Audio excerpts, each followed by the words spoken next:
Oke teman-teman, jadi setelah 2 bulan saya menggunakan aplikasi laporan keuangan pribadi by Excel yang saya buat sendiri ini, ternyata ada beberapa komponen yang saya sedikit update lah istilahnya gitu ya. Saya sedikit tambahin gitu kayak kolomnya supaya kalian tidak perlu menambah-nambahkan lagi secara manual gitu.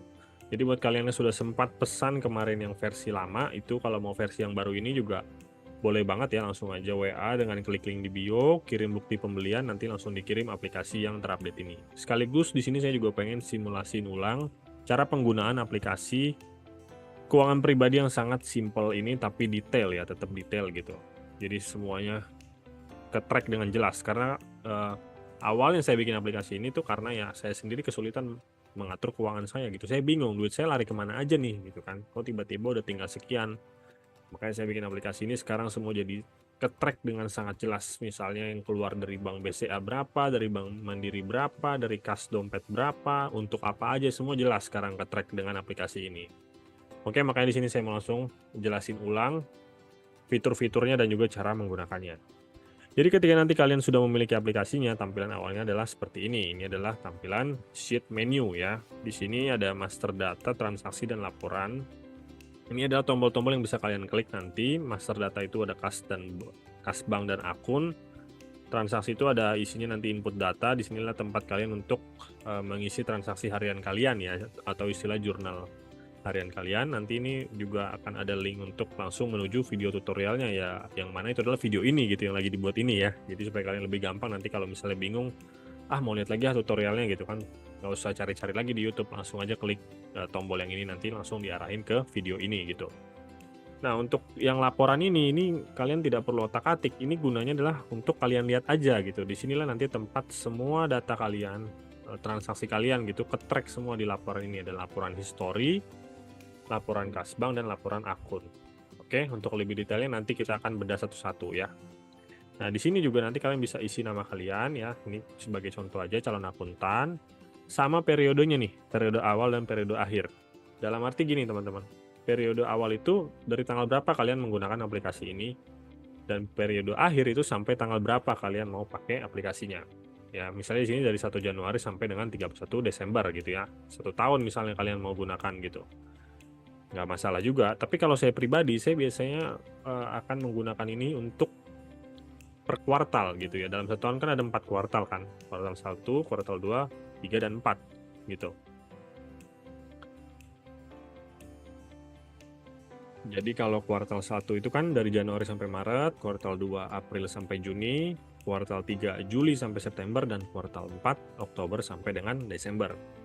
Nah, karena kuartal yang terdekat itu kuartal 3 ya, Juli sampai September, maka nanti kita akan contoh simulasinya di sini itu dari tanggal periode awal itu dari 1 Juli sampai dengan September itu sampai 30 atau 31 ya?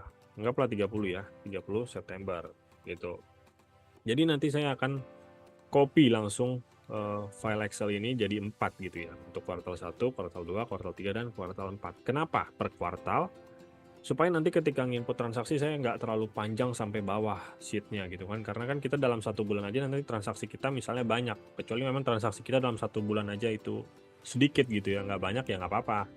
Pakai aja ini untuk 1 tahun aplikasinya full gitu. Jadi nggak perlu copy-copy jadi 4 file Excel gitu ya teman-teman. Oke, jadi inilah untuk tampilan awalnya. Sekarang kita masuk ke yang kas bank nih, master data kas bank. Nah, ini kalian juga perlu input ya. Jadi gini teman-teman, untuk yang master data ini, kas bank dan akun, serta transaksi yaitu bagian input data, inilah yang akan kalian input. Makanya saya bikin di sini sheet-nya itu warna putih. Jadi ini yang akan kalian isi sheet-sheetnya ya. Sementara untuk yang laporan ini tidak perlu kalian isi karena semua sudah ada formulanya. Jadi dia ngisi otomatis dari transaksi yang kita input nanti gitu. Makanya sheet-nya beda nih warnanya ya, warna biru gelap. Oke.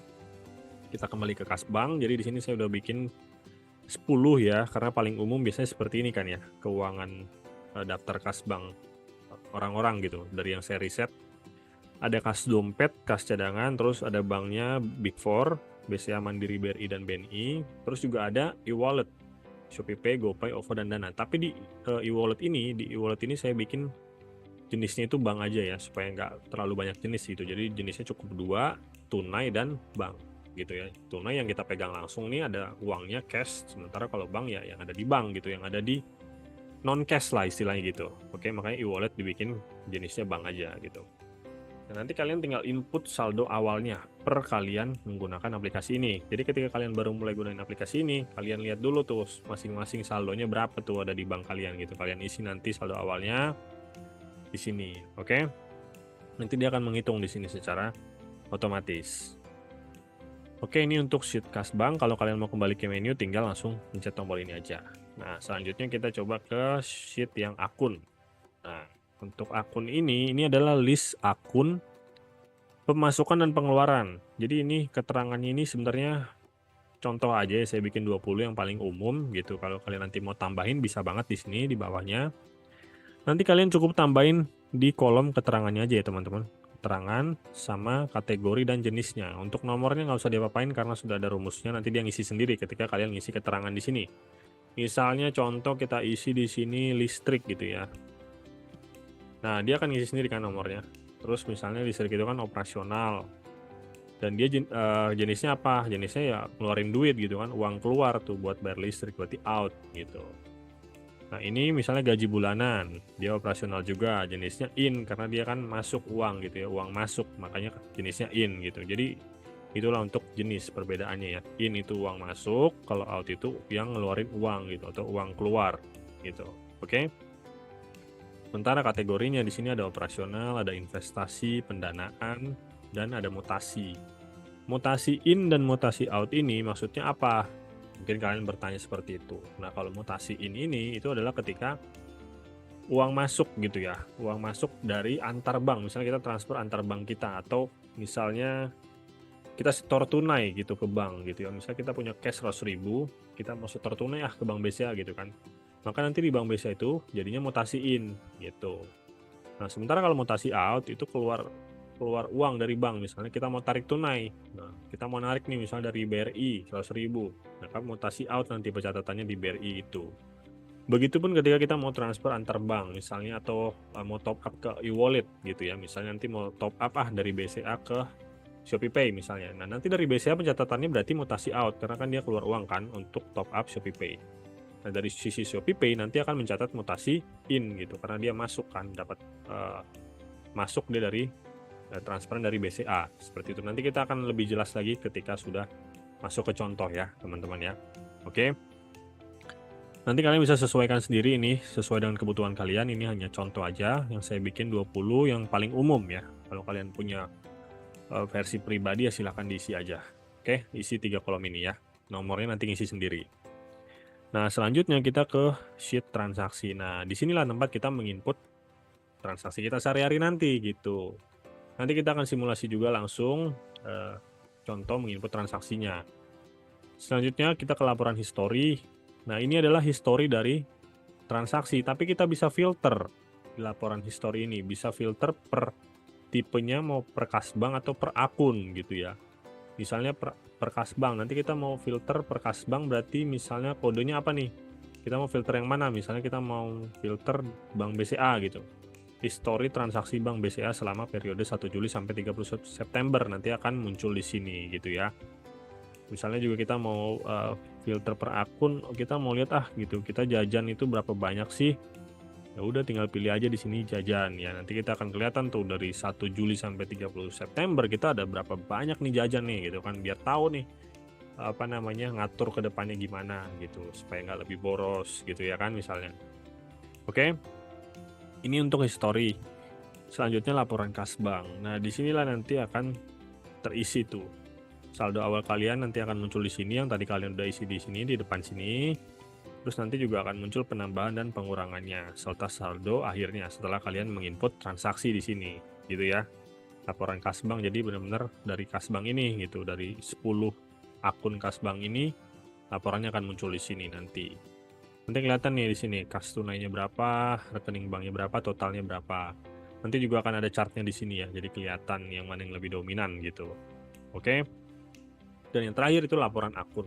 Nah, laporan akun ini ya laporan berdasarkan akun-akun yang kalian miliki dari sini gitu. Nanti dia akan langsung otomatis terbagi menjadi operasional tadi, terus juga investasi dan pendanaan serta mutasi gitu. Jadi dia akan langsung nge-track ke sini. Nanti kelihatan tuh di sini saldo awal kas banknya berapa, total kas bank masuk berapa, kas bank keluar berapa, dan saldo akhirnya berapa gitu.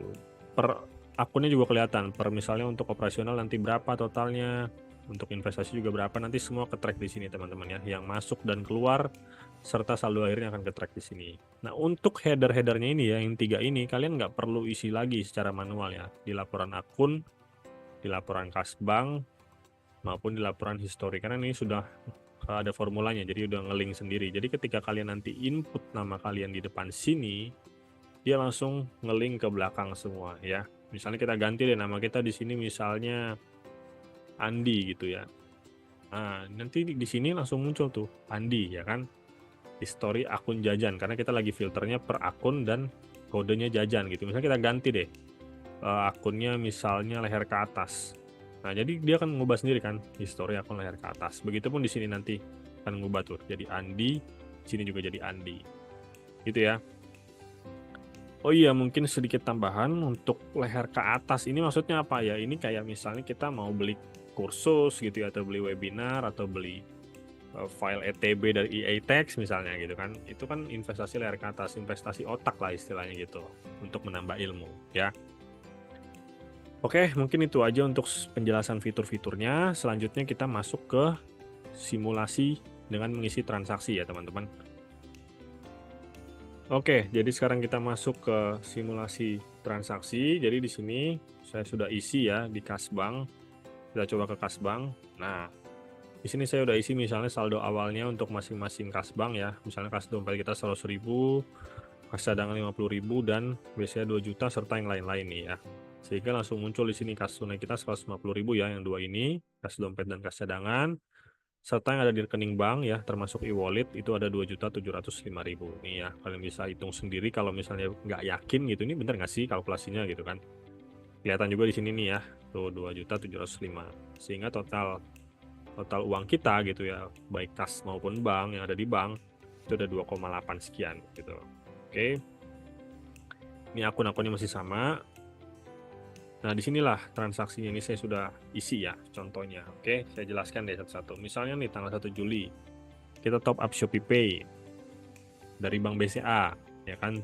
Kita tulis di sini transaksinya top up Shopee Pay, kas banknya isi dulu Bank BCA. Nah, dari Bank BCA itu kan top up kan, berarti nge-top up gitu ya. Nge-top up berarti dia keluar kan, makanya kita isi mutasi out. Kita top up misalnya 49.000. Nah, baru dari sisi Shopee Pay-nya kita catat juga di bawahnya. Top up dari BCA, transaksinya, kas banknya Shopee Pay, lalu mutasiin, karena dia kan terima dari BCA gitu, masuk tuh ke Shopee Pay. 49.000. Nah, biasanya kita kalau top up-nya di bawah 50.000 itu kan dipotong ya. Ada biaya adminnya tuh.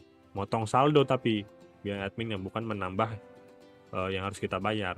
Jadi kita tetap bayarnya ketika top up tuh tetap bayar 49.000, tapi nanti ketika masuk ke Shopee Pay-nya itu 48.000 sebenarnya, karena dia dipotong langsung 1.000 ya biaya admin. Makanya kita tulis di sini transaksi biaya admin top up potong saldo Shopee Pay lagi, keterangannya biaya admin yaitu 1.000. Jadi dia nanti motong saldo kita di Shopee Pay. Jadi nanti yang kita terima itu adalah 48.000 di Shopee Pay gitu. Misalnya tanggal 5 kita juga di sini beli kopi dari Shopee Pay, bayarnya keterangannya untuk jajan 28.000. Ya kan, tulis di sini.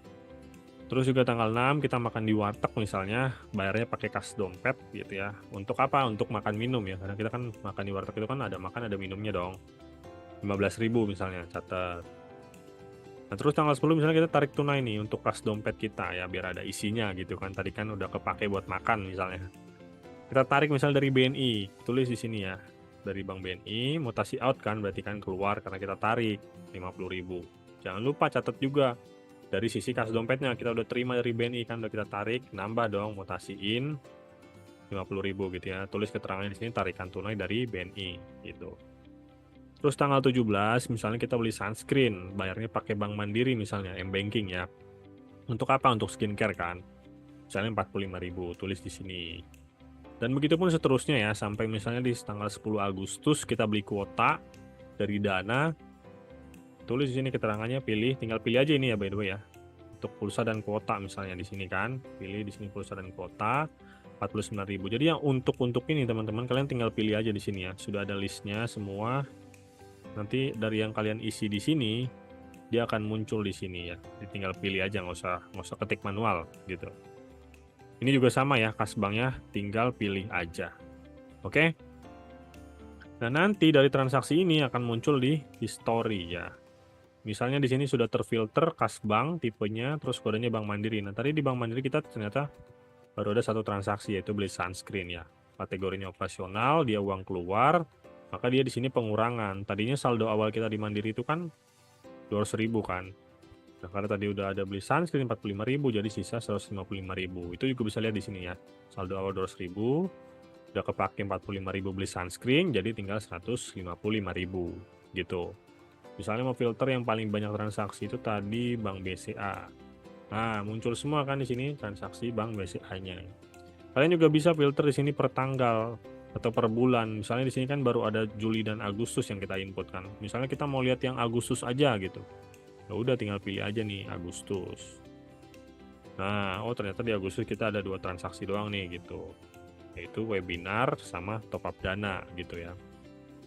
Oke. Kita bisa hilangin lagi filternya.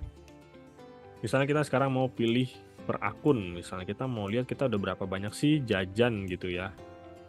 Jajan mana nih jajan? Ini. Oh ternyata baru sekali jajannya tanggal 5 bulan Juli. 28.000 beli kopi gitu.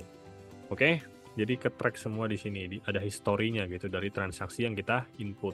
Jadi kita bisa filter per akun ataupun per kas bank. Selanjutnya di laporan kas bank. Nah inilah laporan kita. Tadi kan saldo awalnya ya segini. Terus misalnya kas dompet tadi kita udah ada tarik tunai, ada penambahan kan 50.000. Terus tadi kita juga makan di warteg, ada pengurangan 15.000. Jadi saldo akhirnya sejauh ini 135.000 gitu. Begitupun dengan yang lain ya. Sama sehingga total uang yang kita miliki saat ini adalah 6,3 juta. Dengan rincian 185.000 dalam bentuk kas tunai dan 6.115.000 ada di rekening bank dan juga e-wallet. Kalian juga bisa lihat di sini grafiknya, oh ternyata dari total uang kita itu 97% ada di rekening bank dan hanya 3% yang kita pegang dalam bentuk tunai gitu ya. Bisa juga lihat di sini yang paling banyak isinya di mana, ternyata di BCA nih ya. Tinggi banget dia tuh, ada 5 juta lebih. 5 juta berapa dia? 5.391.000 ya. Yang lain sedikit-sedikit. Paling banyak duit kita ternyata tersimpan di BCA. Kita juga bisa lihat di sini grafiknya ya. Nah, ini ada kas dompet ya pada bulan Juli 135.000. Kita juga bisa pilih di sini misalnya untuk kas bank BCA. Nah, ternyata Bank BCA kita ada grafiknya naik dan turun gitu ya. Di bulan Juli ada penambahan 5,6 juta dan di bulan Agustus ada pengurangan 300.000. Oke ya teman-teman, jadi demikianlah untuk penjelasan fitur-fitur dari aplikasi keuangan pribadi by EITax dan juga untuk simulasi pengisian transaksinya. Kalau nanti kalian masih ada pertanyaan, ada yang bingung, langsung aja WhatsApp admin dengan klik link di bio ya. Itu ada juga untuk link menuju nomor WhatsApp, nanti admin saya akan membalasnya. Oke teman-teman, jadi semoga aplikasi ini bisa membantu kalian dalam merencanakan keuangan kalian menjadi lebih teratur dan lebih baik lagi ke depannya. Sampai jumpa lagi di video berikutnya. Bye-bye.